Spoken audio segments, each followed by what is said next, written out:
It's interesting. Sailors say that there's a place deep in the ocean, it's called the cushion of the sea, that no matter what's going on the surface, storm, hurricane, that if you go down deep enough into the sea, that there's a place of absolute calm. It's called the cushion of the sea.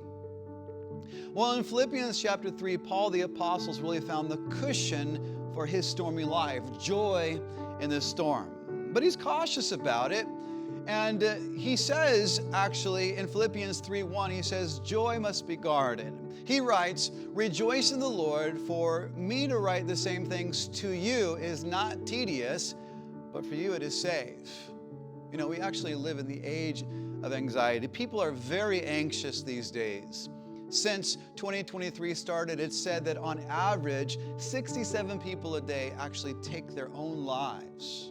It's also written that more human suffering comes from depression than any other single diagnoses affecting mankind. We are groping for meaning, for purpose, for safety.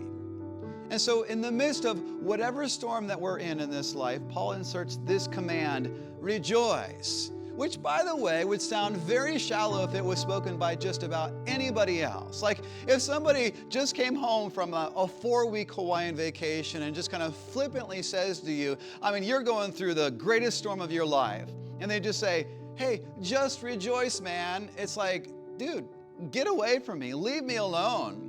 But Paul, he's experienced prison and whippings and stonings, and so it carries great weight when Paul says the word rejoice. Rejoice. Which, by the way, it shows us that joy is not attached to circumstances, but it's attached to something that the Lord gives. But again, this joy, it needs to be guarded in our lives because it's so easy to kind of lose perspective and fixate on the storm. And so first of all, we got to understand that this joy, it's not something that's automatic. It's not something that's just a matter of genetics. It's learned. You learn joy. Paul even says in Philippians 4:11, he says, I have learned in whatever state I am to be content.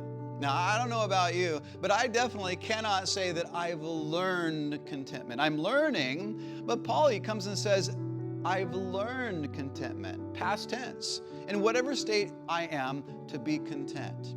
Me, I'm learning. He's learned it.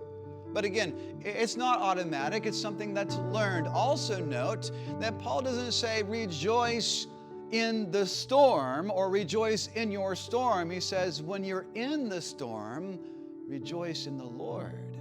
Oh, that's our cushion of the sea. True joy is found in the Lord. Actually, Jesus even says in John 15, he says, I am the vine, you are the branches, abide in me. These things I have spoken to you, that my joy may remain in you, and that your joy may be full. Also understand rejoicing in the Lord. It's not positive thinking. It's not visualizing happiness. It's taking a step back and understanding that God is on the throne. He is in control. Rejoice in the Lord.